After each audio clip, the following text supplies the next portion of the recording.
आजचं विज्ञान तरंग ह्या याच्यामध्ये मी आपल्या सगळ्यांचं स्वागत करते. मराठी विज्ञान परिषदेचं हीरक महोत्सवी वर्ष जे आहे या हीरक वर्षाच्या महोत्सवाच्या निमित्ताने हा कार्यक्रम आपण सुरू केलेला आहे. आजचा विषय आहे डोळे कशासाठी. तर डोळे कशासाठी हे बघितल्यानंतर आपल्याला कोणालाही प्रश्न पडतो की कोणी सांगू शकेल की डोळे कशासाठी असतात. तर काय गोष्टी आहेत समोरच्या बघण्यासाठी असतात. पण डोळा हे नुसतं एक हे नाहीये, तर ती एक अद्भुत यंत्रणा आहे निसर्गाची. कारण जसं आपण एखादी वस्तू बघतो आणि किंवा एखादं यंत्र सुरू करतो, तसं आपण सकाळी उठल्यापासून आपल्याला ज्या काही गोष्टी दिसतात, म्हणजे त्या लांब असू देत, जवळ असू देत, तर हे सगळं जे दिसतं ते आपला डोळा ते सगळी दृश्य टिपत असतो आणि आपल्या मेंदूकडे त्याची संवेदना देत असतो आणि आपला मेंदू त्याच्यानंतर त्याचा अर्थ लावून आपल्याला सांगत असतो. तर हे डोळे नेमके कसं कार्य करतात, या डोळ्याच्या मध्ये काय यंत्रणा असते ते आपण बघूया. डोळ्याचा जो हे बघितला आपण, तर ही डोळ्याची बाह्य रचना आहे. त्याच्यामधला महत्वाचा भाग आहे ही पापणी आहे आपली डोळ्याची, वरची पापणी आणि खालची पापणी असे दोन भाग याच्यामध्ये आहेत. त्याच्यानंतर याच्यावरती जास्त केस असतात, तुलनेने याच्यावरती कमी केस असतात. हे दृढ पटल आहे. हा जो भाग आहे हा बुबुळाचा भाग आहे. या डोळ्यांच्या कडा आहेत. त्याच्यानंतर ही जी आहे ही बाहुली आहे डोळ्याची.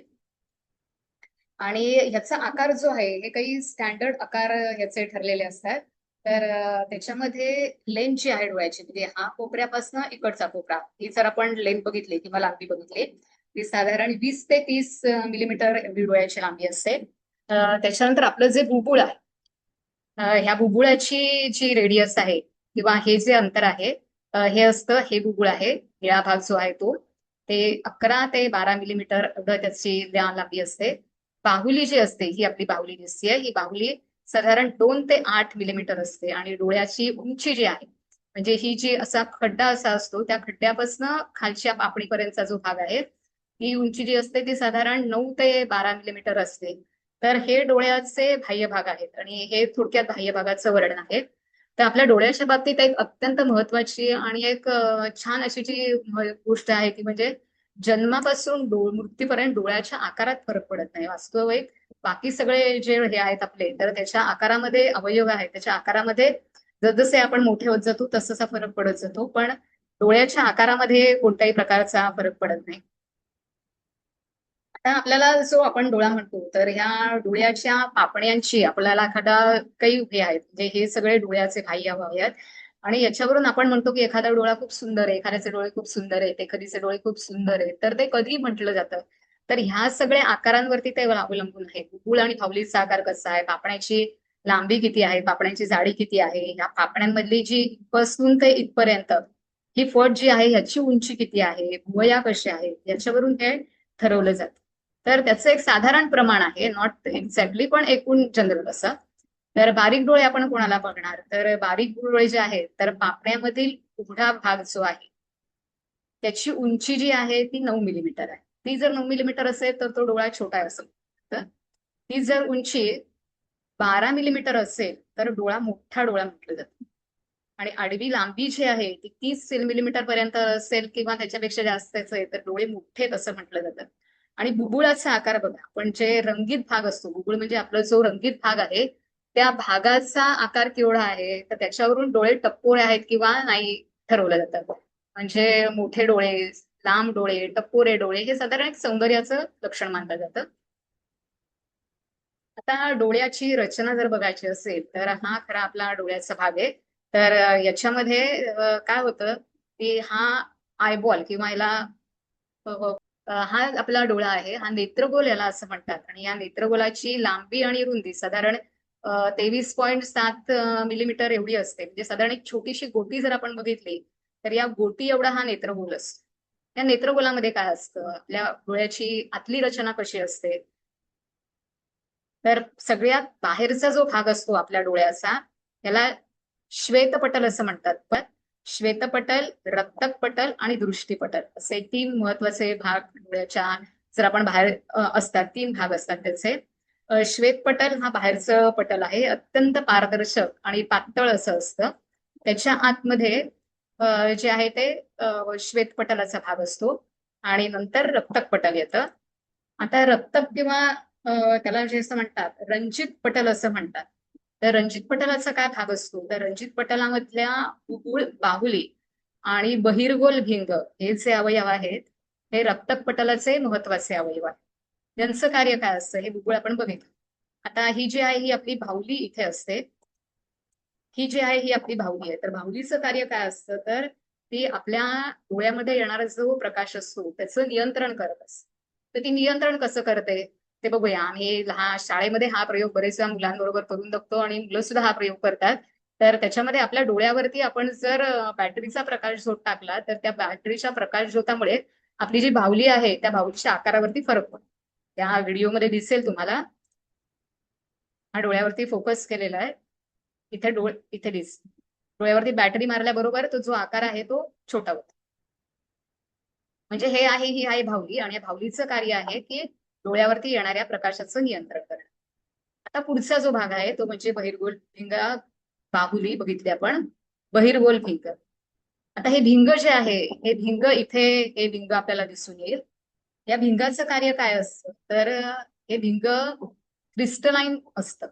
म्हणजे पाणी आणि काही प्रथिनांपासून ते तयार झालेलं असतं. या भिंगाचा आकार साधारण म्हणजे आकार वाटाण्यासारखा असतो आणि स्फटिकमय ते असतं. इथून आपण जेव्हा बघतो, समजा हे पान दिसतं इथे, या पाण्याची जी प्रतिमा आहे ती प्रतिमा या भिंगावरती पडत असते. इथे काय होतंय, तर इथून जे किरण पडता येतात हे किरण असे तिरके जातात आणि खालच्या बाजूला जातात. खालच्या बाजूला जे किरण आहेत ते इथून इथे जातात. तर असं का होतं, तर हे मध्ये जे आहे हे क्रिस्टलाइन भिंग आहे. जेव्हा प्रकाश एका पारदर्शक माध्यमातून दुसऱ्या पारदर्शक माध्यमामध्ये प्रवास करतो तेव्हा तो त्याचा मार्ग बदलतो आणि त्याच्यामुळे हे जे किरण आहेत हे इकडे तिरके होतात आणि आपल्या दृष्टीपटलावर त्याची उलटी प्रतिमा आपल्याला उलटी प्रतिमा तयार होते. पण आपला मेंदू त्या याचा सुलट अर्थ लावतो आणि म्हणून आपल्याला असं दिसतं की समोर जी दिसणारी दृष्टी आहे की समोर दिसणारं जे पान आहे ते सरळ आहे. नेत्रभिंग. डोळ्यातलं भिंग जे आहे आता जे आपण बघितलं त्या भिंगामध्ये अजून एक काहीतरी शक्ती आहे. तर ती शक्ती म्हणजे काय, तर इथे तुम्हाला ही दोन भिंग दिसतील. हे जे भिंग आहे ते लहान आणि मोठं, की जसं आपल्याला एखादी लांबची वस्तू बघायची आहे तर लांबची वस्तू जेव्हा बघायची असेल तेव्हा हे भिंग चपटं. चपटं झाल्यामुळे काय होतं, याचं फोकल लेंथ कमी होते किंवा त्याचं नाभी अंतर वाढतं आणि नाभी अंतर वाढल्यामुळे अशी लांबून येणारी जी ही गोष्ट असेल त्याची प्रतिमा आपल्या दृष्टीपटलावरती पडते. आता प्रत्येक वेळी आपण लांबूनच म्हणजे एका वेळेस आपण लांबून दिसणारा पदार्थ बघत असतो, वस्तू बघत असतो आणि जवळून दिसणारी पण बघत असतो. मग अशा वेळेस काय होतं, जेव्हा आपण एखादी वस्तू जवळची बघतो तेव्हा हे जे भिंग आहे हे थोडंसं फुगीर होतं. म्हणजे अशा आकाराचं तयार होतं आणि असा आकाराचं तयार झाल्यामुळे जवळच्या वस्तूची ही जी प्रतिमा आहे ती दृष्टीपटलावरती आपल्या पडते. म्हणजे ह्या नेत्रभिंगाचं वैशिष्ट्य काय आहे, तर हे नेत्रभिंग समायोजन शक्ती असते त्याच्यामध्ये आणि इथे हे रोमक स्नायू दिसते. हे वरच्या बाजूला पण आहेत इथे हे आणि इथे खालच्या बाजूला. हे रोमक स्नायू याचं जे भिंगाचं नियंत्रण करण्याचं काम करत असतात. दृष्टीपटल. दृष्टीपटल जे आहे तो डोळ्याचा आपला सगळ्यात आतला भाग आहे. त्याच्यावरती दोन प्रकारच्या प्रकाश संवेदी पेशी असतात आणि ह्याच्यामधल्या हे जे आहेत ह्या दंडपेशी आणि शंकुपेशी अशा दोन प्रकारच्या तिथे पेशी असतात. दंडपेशी ज्या असतात ते आपल्याला एखाद्या वस्तूची लांबी, रुंदी, त्याची खोली किती आहे याची जाणीव करून देतात आणि ह्या ज्या शंकुपेशी ज्या असतात त्या शंकुपेशी आपल्याला त्याचा रंग कोणता आहे याची जाणीव करून देत असतात. दंडपेशी ज्या आहेत या तुलनेने खूप जास्त असतात आणि शंकुपेशी त्या मानाने कमी असतात. तर दृष्टीपटलाच्या आतल्या भागावरती एक ठिपका असतो आणि ह्या ठिपक्यावरती ह्या शंकुपेशी आणि दंडपेशी ह्या मोठ्या प्रमाणावरती पसरलेल्या असतात. त्याच्यामध्ये काय होत असतं एक्झॅक्टली, दंडपेशी ज्या असतात त्या अंधारातही आपल्याला समोरच्या वस्तू कशा आहेत याची आपल्याला जाणीव करून देत असतात. त्याच्याकडे आपली वस्तू रोखलेली असते आणि आपल्याला ते स्पष्ट दिसू शकतं. त्याच्यानंतर शंकुपेशी आणि दंडपेशी जे आता मी सांगितलं, या शंकुपेशी आणि दंडपेशी या साधारण 3 प्रकारच्या असतात. निळ्या, लाल आणि हिरव्या. आपल्याला इथे जरी हा आकार इथे साधारण सारखा दिसत असला तरी सुद्धा यांचा आकार प्रत्यक्षात सारखा नसतो. याच्यामध्ये थोड्याफार प्रमाणात फरक असतो. म्हणजे त्याला लांबुडक्या पेशी म्हणतात किंवा मध्यम आकाराच्या आणि आखूड अशा या 3 प्रकारच्या पेशी असतात. सुरुवातीला असा समज होता की निळ्या पेशी ज्या आहेत त्या निळ्या रंगासाठी फक्त म्हणजे हे करतात, संवेदना आपल्याला करून देतात. लाल ज्या पेशी आहेत तिथे दंडपेशी, शंकूपेशी, त्या लाल रंगाची जाणीव करून देतात आणि हिरव्या ज्या पेशी असतात त्या आपल्याला हिरव्या रंगाची जाणीव करून देतात. आणि ही जी दृष्टी आहे आपल्याला माणसाला ती त्रिरंगी दृष्टी आहे. आणि ऍक्च्युली जरी आपण रंग म्हणत असलो तरी सुद्धा म्हणजे वैज्ञानिक भाषेत जर आपण म्हणायचं तर त्या वेगवेगळ्या रंगाच्या ज्या तरंग लांबीचे हे आहेत त्या तरंग लांबीची ते आपल्याला जाणीव करून देत असतात. आणि त्याच्यामुळे जरी हे आता मी जसं सांगितलं तर शंकुपेशी ज्या आहेत त्या 12 कोटी असतात आणि दंडपेशी 12 कोटी असतात आणि शंकुपेशी ज्या आहेत त्या 60 लाख एवढा त्यांचा आवाका असतो आपल्या डोळ्यावरती. आणि जरी 3 रंगांची जरी आपल्याला त्रिनेत्री जरी असले म्हणजे 3च रंग कळत असले तरी सुद्धा मेंदू ह्या 3 रंगांमधनं त्यांचं मिश्रण करून आपल्याला जे रंग दिसतात ते दाखवत असतो. ह्या असा एक आपल्या ह्याच्यावरती दृष्टीपटल जे आहे त्या दृष्टीपटलावरती दंडपेशी आणि शंकुपेशी असतातच, पण तरी सुद्धा त्याच्यामध्ये असा एक भाग असतो की जिथे दंडपेशी पण नसतात आणि शंकुपेशी पण नसतात. तर हा भाग असतो ह्याला अंधबिंदू असं म्हणतात. आणि त्या ह्याच्यावरती त्या स्पॉट वरती जर एखादी प्रतिमा पडली तर आपल्याला असं दृश्य दिसत नाही. त्याच्यासाठी पण आम्ही एक नेहमी प्रयोग मुलांना करायला सांगतो. तर तो प्रयोग असा एक साधारण 8 सेंटीमीटर लांब पट्टी घ्यायची. त्या पट्टीच्या एका बाजूला अधिकचं चिन्ह घ्यायचं, दुसऱ्या बाजूला गुळा हे चिन्ह घ्यायचं. आपला एक डोळा बंद करून ते चिन्ह आपण बघायचं आणि काही वेळाने ती जी पट्टी आहे ती पुढे मागे करत जायची. आणि काही वेळाने आपल्याला हा जो अधिकचं जे चिन्ह आहे अधिकचं चिन्ह दिसत नाही. तर हे अंतर किती असतं तर हे अंतर साधारण 25 सेंटीमीटर असतं. तर हे 25 सेंटीमीटर अंतरावरती आपल्याला हे जे हे आहे हा जो भाग आहे तो दिसत नाही आणि तिथे तो अंधबिंदू असतो असं म्हणतात. दृष्टीभ्रम एक खूप मनोरंजक भाग आहे. इथे तुम्हाला दिसतील ह्या 2 रेषा आहेत, इथे एक रेषा आहे आणि इथे एक रेषा आहे. तर तुम्हाला जर असं विचारलं की यातली कुठली रेषा लांब आहे आणि कुठली रेषा मोठी आहे, तुमच्यापैकी ज्यांना हा प्रयोग माहिती आहे किंवा ज्यांनी बघितलंय ते सहज सांगू शकतील. पण मी असं म्हणेन की वरची जी रेषा आहे ती लहान आहे आणि खालची जी रेषा आहे ती मोठी आहे. तुमच्यापैकी बरेचसे जण माझ्याशी सहमत असतील. तर आता आपण प्रत्यक्ष मोजून बघूया. पट्टी नाहीये पण आपण साधारण हे मी एक 2 ते घेतलेत आणि पट्टी किंवा 2 रेषा घेतल्या आणि बघितलं तर ह्या दोन्ही रेषा सारख्याच आहेत. मग असं का झालं की ज्याच्यामुळे आपल्याला ही रेषा आहे, वरची रेषा जी आहे ती लहान दिसली आणि खालची रेषा जी आहे ती मोठी दिसली. तर त्याच्यामधला भाग असा आहे की वरची जी रेषा आहे त्या रेषेच्या बाजूला 2 बाण आहेत. पण ते जे 2 बाण आहेत ते आतल्या बाजूला आहेत. त्यांची जे टोकं आहेत ती आतल्या बाजूला आहेत. त्याच्यामुळे आपला डोळा मर्यादित दृश्य म्हणून आपल्याला असं वाटतं की ती लहान.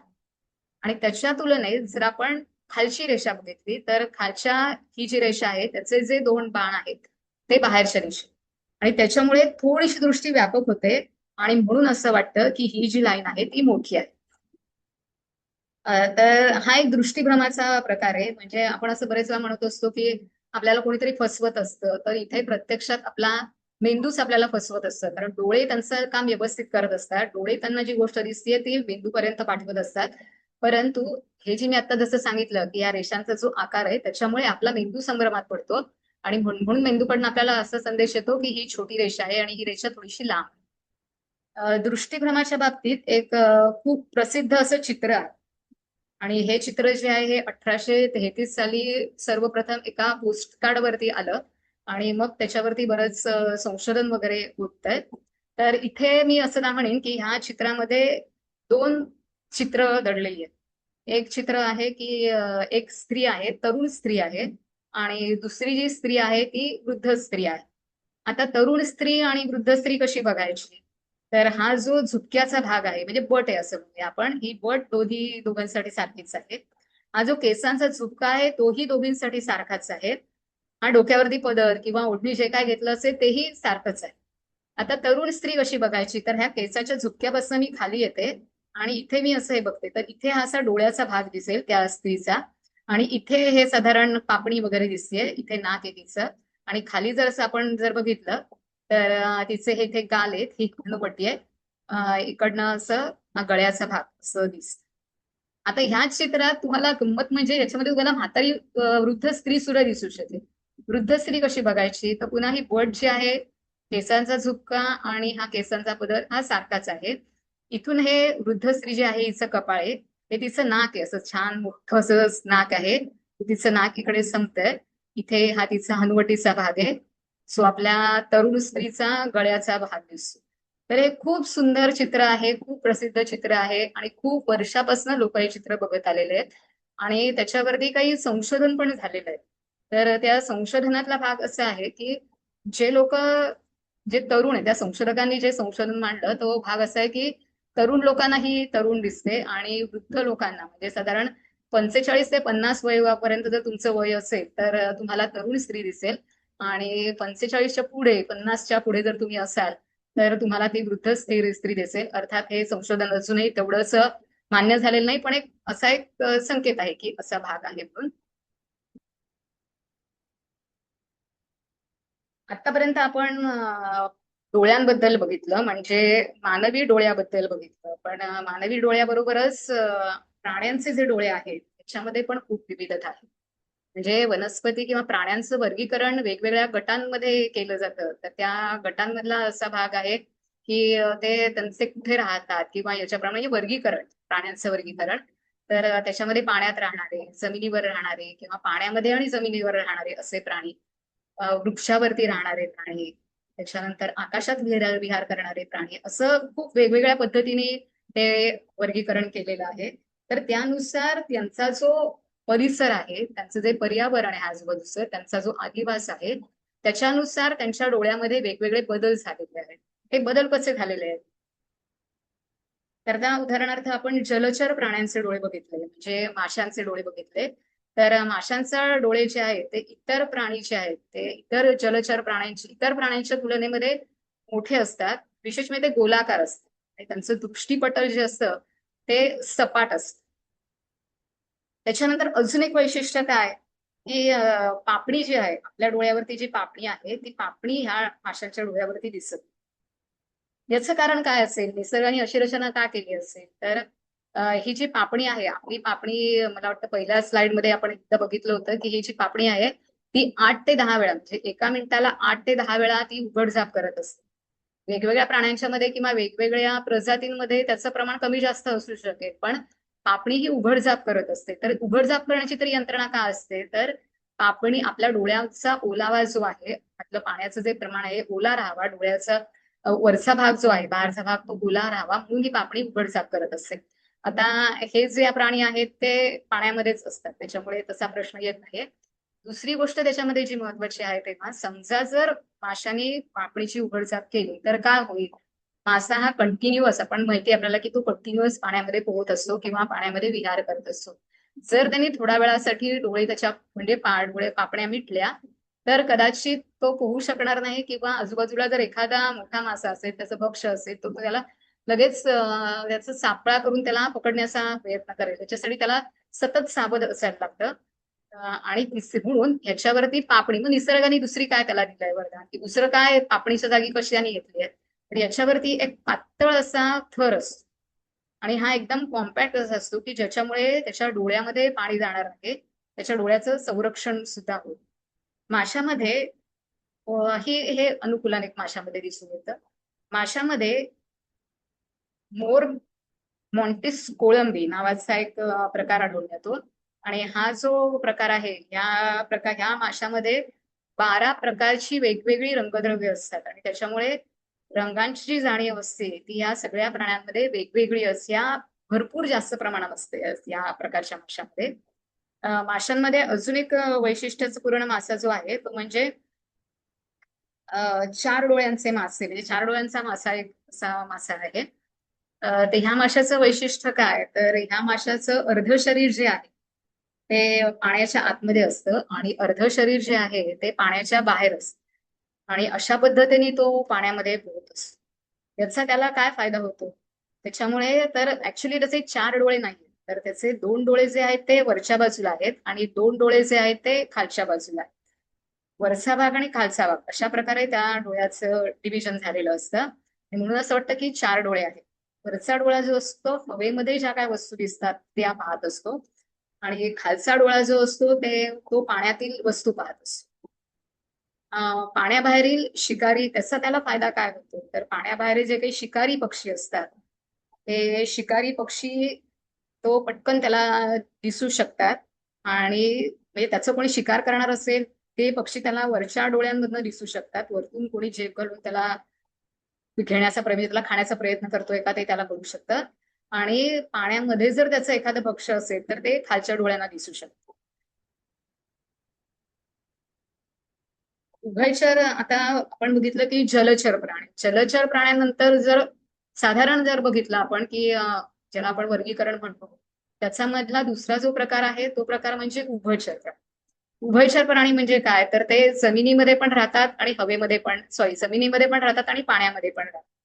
तर त्याचं एक उत्तम उदाहरण किंवा एक प्रातिनिधिक प्राणी जर आपण म्हटलं तर ते म्हणजे बेडकाचे डोळे बघितले तर हे बेडकाचे डोळे आपण अगदी म्हणजे बटबटीत डोळे असं एक आपण शब्द वापरतो तर त्याला पूर्णपणे सूट होणारे असे त्याचे डोळे आहेत. म्हणजे बाहेर आलेले असतात हे डोळे. याच्यामध्ये ही जी बाहुली आहे ती उभ्या आकाराची बाहुली असते याची आणि याच्यामध्ये अजून एक पापणी असते. तर ह्या पापणीचा त्याला काय फायदा होतो तर तो पाण्यात किंवा कधी चिखलात वगैरे पण असतात बेडकं तर त्याच्यापासून संरक्षण होतं ह्या पापणीमुळे बेडकाचं. आणि दुसरं म्हणजे बेडकाचं अजून एक वैशिष्ट्य म्हणजे बेडूक जेव्हा गिळतो ना एखादी वस्तू म्हणजे पदार्थ किंवा एखादा काय मासा किंवा प्राणी गिळतो तेव्हा तो गिळताना त्याच्या डोळ्याची उघडझाप होते. हे कुठेही आपल्याला सर्वसाधारणपणे प्राण्यांमध्ये दिसून येत नाही. हे आपल्याला बेडकामध्ये दिसून येतं. आता बेडकांच्या असं म्हणजे तो घशाखाली ढकलतो आणि ते हलताना दिसतात डोळे. अं, बेडकाचे डोळे पाहण्यासाठीच मदत करतात असं नाही तर इतरही गिळण्यासाठी पण त्याला मदत करतात. बेडकामध्ये अजून एक बेडकाचं वैशिष्ट्य म्हणजे आपण जसं आपल्या मानवी डोळ्यामध्ये बाहुली बघितली होती तर तशी जे बेसिक रचना जी आहे ती सगळ्या प्राण्यांमध्ये सारखीच असते की प्रत्येक प्राण्यामध्ये भिंग आहे, प्रत्येक डोळ्यामध्ये बाहुली आहे, प्रत्येक याला बुबुळ आहे. ही सगळी जी बेसिक थिंग आहे त्या सगळ्या सारख्याच असतात. पण बाहुलीची जो आकार असतो ह्या आकारामध्ये पण बरीच विविधता आणि त्यांचा जो अधिवास आहे त्या अधिवासानुसार ते आपल्याला दिसून येते.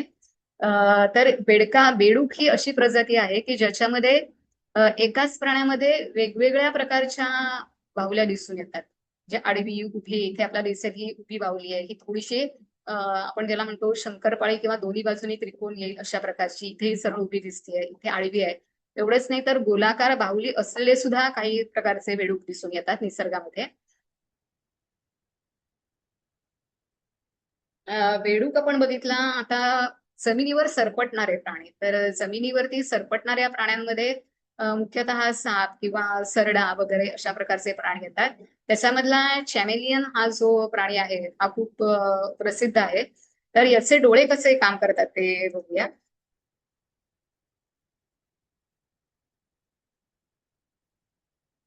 त्याच्यामध्ये दिसून येतो गोल गोल गोल गोल डोळे भरवतो म्हणजे आपण जेव्हा फिरवतो तेव्हा आपण नुसते आपले डोळे फिरवतो पण तो पूर्ण म्हणजे आयबॉल ज्याला म्हणता येईल किंवा नेत्रगोल आहे तो नेत्रगोल त्याचे पूर्णपणे फिरवतोय.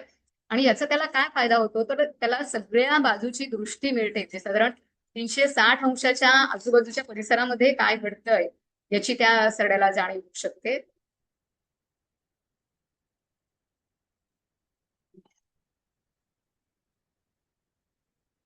चमकणारे डोळे हा एक खूप म्हणजे कुतूहलाचा विषय किंवा एक खूप मनोरंजक भाग आहे. अ, हे मांजरीचे डोळे आपल्याला दिसतील आणि मांजरीचे डोळे रात्रीच्या वेळी चमकतात हा अनुभव आपण सगळ्यांनी घेतलेला आहे. मांजरीचे डोळे का चमकतात तर त्याच्यामध्ये एक प्रकारचं हा मांजरीचा डोळा आहे. हा रेटिना आहे आणि रेटिनाच्या आतमध्ये टॅपिटम त्याच्या आतमध्ये एक थर असतो आणि अशा चपट्या अशा पेशी असतात त्या त्याला टॅपिझम ल्युसिझम असं म्हणतात. ल्युसिझम म्हणजे चमकणार. तर याच्यावरती जेव्हा प्रकाश पडतो तो प्रकाश परावर्तित होतो आणि तो रेटिनामधनं असं हे इथे त्याचं परावर्तित होतो. त्याच्यावरती पडणारा हा जो प्रकाश आहे तो परावर्तित होतो आणि तो आपल्याला दिसतो. म्हणून काही मांजरांचे डोळे आपण चमकताना दिसतो. हे सुद्धा जे हे आहे म्हणजे हे वरदान म्हणता येईल जे काय वरदान किंवा निसर्गाने दिलेली जी गोष्ट आहे हे साधारणतः शिकारी प्राण्यांमध्ये दिसून येते. कारण हे शिकारी प्राणी जे आहेत ते प्राणी निशाचर असतात जनरली आणि रात्रीच्या वेळी ते बाहेर पडून शिकार करत असतात. तर ह्यांच्या डोळ्यावरती पडलेल्या प्रकाशामुळे म्हणजे आपल्याला ते चमकताना दिसतात, पण त्या प्राण्यांना समोरचं जे दृश्य आहे, समोरचं जेव्हा काही कीटक किंवा काही प्राणी आहेत ते त्याच्यामुळे दिसू शकतात. तर असा फायदा ह्या मांजरांना होतो. मांजर आणि जे चमकणारे असे दिसतात याच्यामध्ये वाघ किंवा सिंह अशा प्राण्यांचे डोळे सुद्धा अंधारात चमकताना दिसून येतात.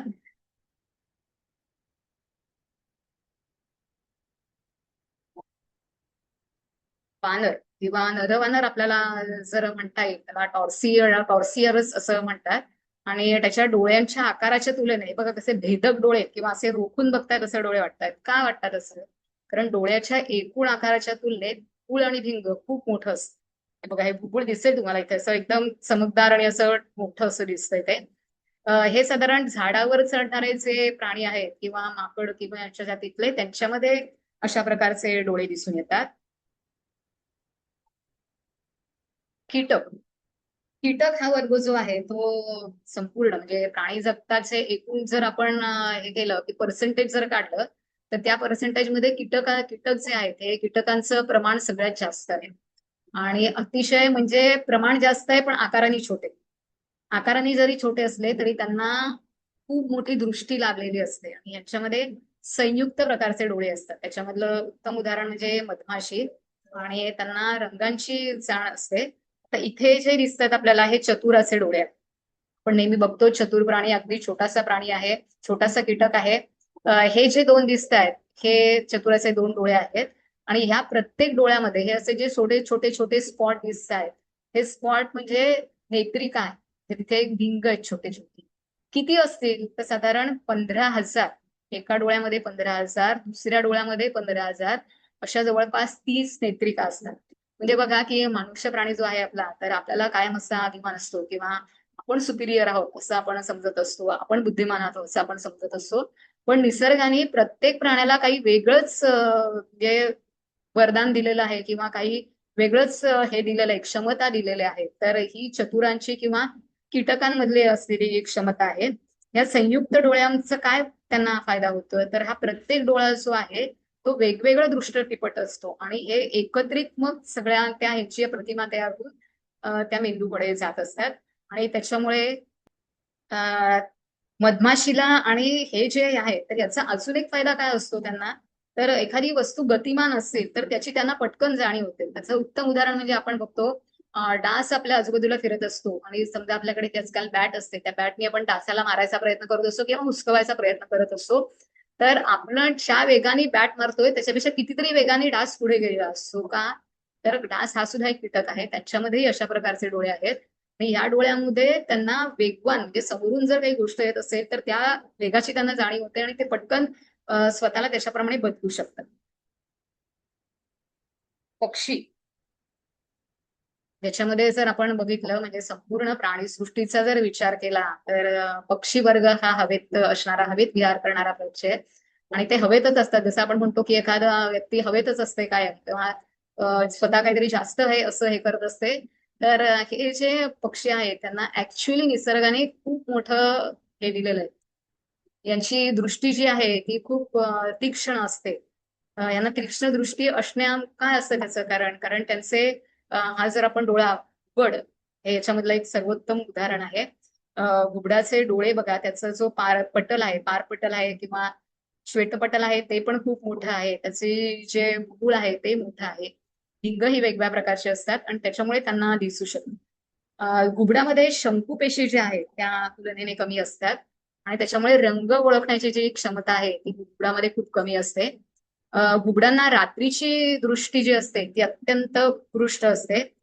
कारण त्याच्यामध्ये दंडपेशींचं प्रमाण जास्त असतं. जसं आपण मगाच्या ह्याच्यामध्ये बघितलं होतं की दंडपेशी ज्या आहेत त्या आकाराची खोलीची जाणीव करून देत असतात. घुबडामध्ये दंडपेशी जास्त प्रमाणामध्ये असल्यामुळे त्यांना आकाराची आणि खोलीची जाणीव होते. त्याच्यामुळे ते त्यांचं भक्ष्य सहज पकडू शकतात. त्याच्यानंतर त्यांची बाहुली जी असते ना त्याला तर एक एकदमच वेगळी क्षमता असते ती म्हणजे खूप म्हणजे वेगाने ती मोठी आणि हे होऊ शकते. आणि बाहुली जी असते ती खूप मोठी होते. आणि त्याचा फायदा त्यांना अंधारामध्ये, घुबड हे निशाचर आहे आणि अंधारामध्ये त्याचं भक्ष्य जे त्याला शोधायचं असेल तर त्याच्यासाठी त्या भावली मोठी झाल्यामुळे जास्त प्रकाश, आजूबाजूचा प्रकाश दिसतो आणि त्याला ते भक्ष्य पकडायला सोपं जातं. किंवा ही क्रिया जलद होते, डोळ्यांचे संरक्षण होते. आणखी दुसरी गोष्ट म्हणजे ती उघडझाप पटकन होत असल्यामुळे डोळ्यांचं पण संरक्षण होतं. घुबडामध्ये अजून एक विषय दिसून येतं. समजा तर घुबडाचा जे अर्धा जो भाग आहे तो अंधारामध्ये आहे आणि अर्धा जो भुगा भाग आहे तो उजेडामध्ये आहे. तर एक डोळा जो आहे उजेडामधलं त्याची जी बाहुली आहे ती पटकन छोटी होते. त्याच वेळेस दुसरा जो प्रकाशामध्ये आहे ते तसंच राहतं. जे समायोजन शक्ती ही त्याची खूप स्ट्रॉंग असते किंवा खूप दणके असते, म्हणजे वाखाणण्याजोगी असते. गरुड गरुड आणि ससाणा हे जे प्राणी आहेत हे तर उड्डाणासाठी खूप प्रसिद्ध आहेत आणि त्यांची दृष्टी पण खूप तीक्ष्ण असते. त्यांना प्रकाशाची पण एक वेगळ्या प्रकारची जाणीव असते, म्हणजे त्यांना अल्ट्रा व्हायोलेट रेज दिसू शकतात. आता इथे आपण बघूया ते गरुड जे आहे ते भक्ष्य कसं पकडू शकतो.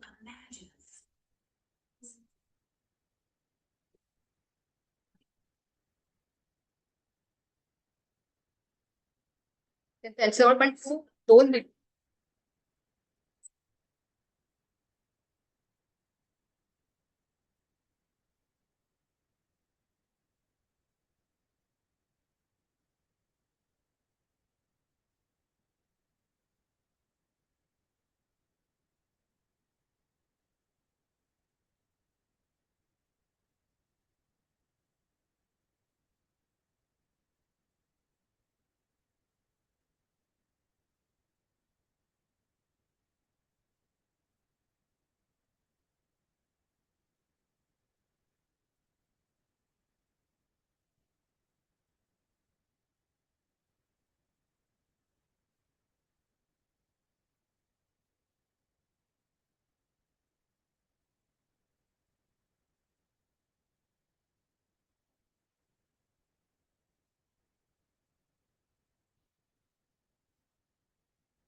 मोठं रिसिप्टर हे जास्त असतं.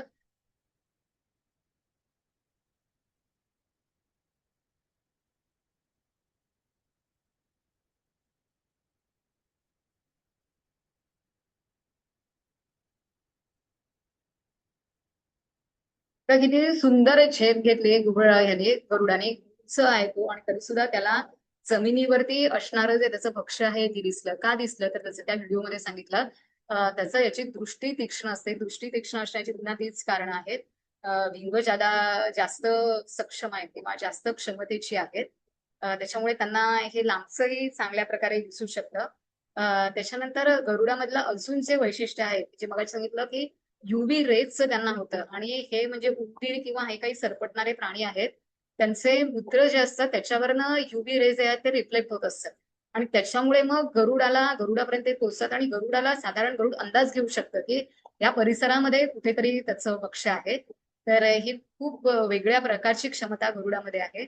अजून एक गरुडामधली क्षमता म्हणजे त्याचे जे डोळे आहेत त्याच्यामध्ये पीतबिंदू जे आपण मगाशी म्हटलं की दंडपेशी आणि शंकुपेशी असण्याचा जो भाग आहे तो, तर गरुडामध्ये हे दोन पीतबिंदू असतात आणि त्याच्यामुळे त्याला एका वेळेला समोरच्या बाजूने दिसणारं, बाजूच्या बाजूने दिसणारं ही सगळी दृष्टी त्याला प्राप्त होते.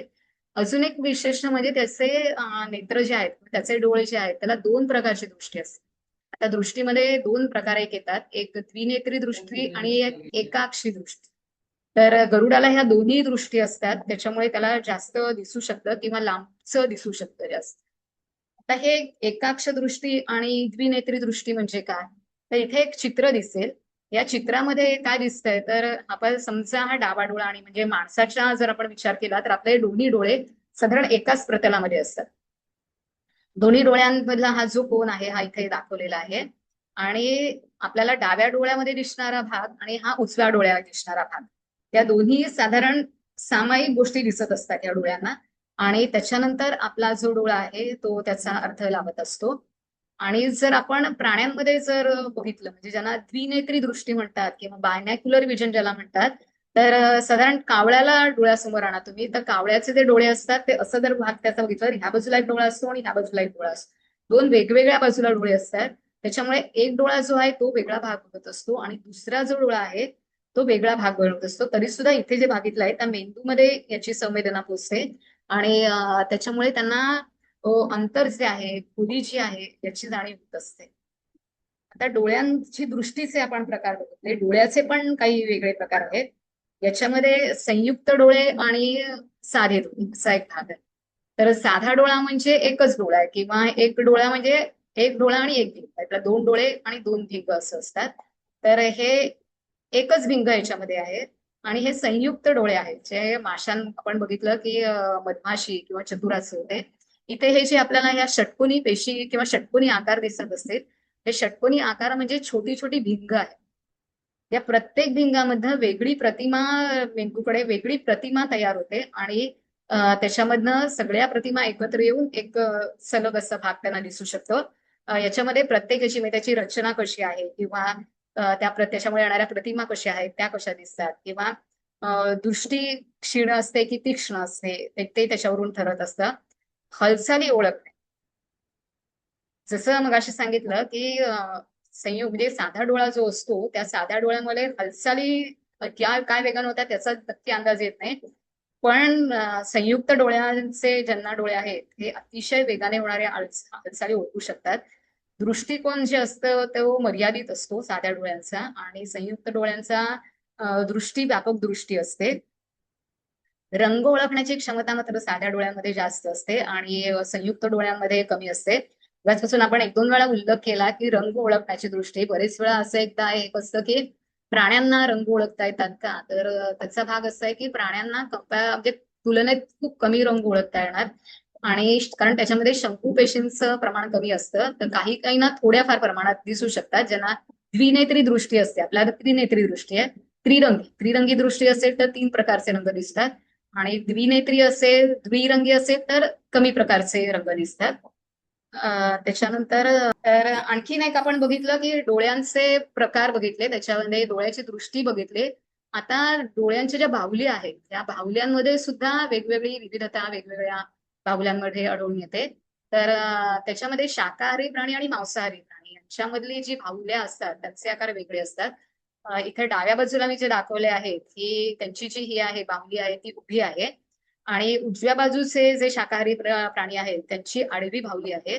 तर ही जी यांची उभी बाहुली आहे ही साधारण त्यांना रात्रीच्या वेळी भक्ष्य पकडण्यासाठी उपयोग होतो आणि आडवी जी बाहुली आहे जी शाकाहारी प्राण्यांची आहे, शाकाहारी प्राणी विशेषतः चरावू असतात म्हणजे शेतामध्ये ते चरत असतात. तर असं चरत असताना त्यांना जमिनीवरचं जे गवत किंवा काही वस्तू आहेत त्या सहज दिसाव्यात याच्यासाठी ही वेगवेगळ्या प्रकारची दृष्टी या प्राण्यांना प्रदान केलेली आहे.